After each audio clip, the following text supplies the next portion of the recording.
আসসালামু আলাইকুম গাইস, কেমন আছেন? আশা করি সকলেই ভালো আছেন। আজকে আমি বানাবো ভাইরাল একটা রেসিপি, যেটা ট্রেন্ডিংয়ে চলছে, সবাই বানাচ্ছে। এটা নাকি চায়নাদের একটা জনপ্রিয় একটা খাবার ছিল, ওরা নাকি এটা সবসময় বানিয়ে খেত। তো আজকে আমিও ট্রাই করব, দেখি কেমন হয়।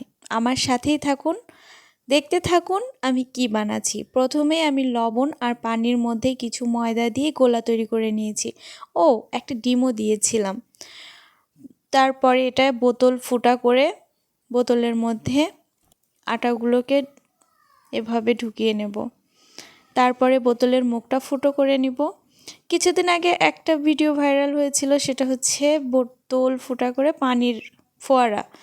তো এবার আবার দেখছি ময়দা দিয়ে পানির ফোয়ারার ভিডিওটা যদিও আমার করা হয়নি, আমি করি নাই, কিন্তু এটা ভাবলাম এটা কেন করব না, এটা বাসাতে সব উপকরণ দিয়ে তৈরি করা যায়।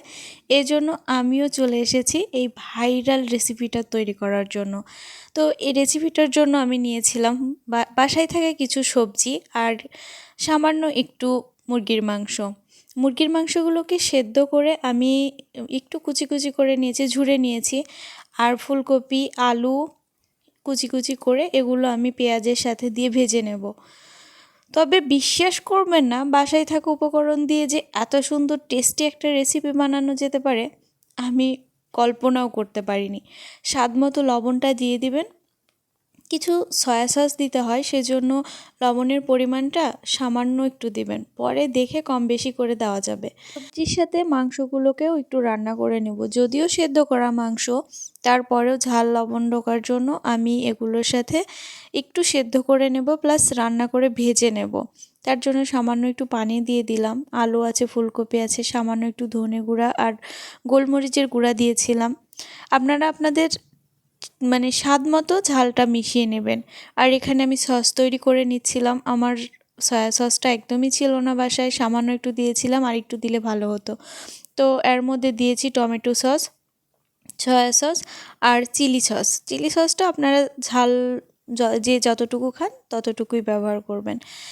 আর সামান্য একটু দুধ দিয়েছিলাম। এটা আপনাদের যদি ভালো লাগে দিবেন, না ভালো লাগলে না দিবেন। আমার একটু ভালো লাগে, সেজন্য আমি দুধটা মিশিয়ে নিয়েছি। তারপরে আমার ভাজিটা হয়ে গেছে। ভাজির মধ্যে একটা ডিম ভেঙে ডিমটাকেও আমি একটু ভেজে নেব। আমি সামান্য একটু হলুদ ইউজ করেছিলাম, কারণ কালারটা কেমন শ্যাকশ্যাকে লাগছিল। হলুদটা দিলে কালারটা ভালো আসে। মাংস ফুলকপি দেওয়া ছিল জন্য আমি একটু হলুদ ব্যবহার করেছি। আমার ডিম আর ভাজিটা হয়ে গেছে। এবার আমি হাতে বানানো নুডলসটা দিয়ে সস দিয়ে নেড়ে চেড়ে নামিয়ে নেব। আপনারা কেউ চাইলে সসের পরিমাণটা কম বেশি করতে পারেন। আমার বাসায় সয়া সস কম ছিল, সেজন্য আমি একটু কমই দিয়েছি। আর টমেটো সসটাও প্যাকেট ছিল, বোতলেরটা ছিল না। তবে আমার বাসায় থাকলে আমি আরেকটু বেশি করে সস দিই, গ্রেভি গ্রেভি হয়, আমার খুব ভালো লাগে। লাস্টে আমি ম্যাজিক মশলাটা দিয়ে দিয়েছি। আপনারা চাইলে নুডলসের মশলাও দিতে পারেন। দেখেন এবার আমার মেয়ের খাওয়ার পরে মুখের এক্সপ্রেশনটা দেখেন, আর ওর কথাটা শুনুন। খুব টেস্ট হয়েছে। আজ থেকে বাইরে গিয়ে কিনে খাওয়ার দরকারই নেই। আজ থেকে তুমি বাসায় রান্না করবে। খুব টেস্ট হয়েছে।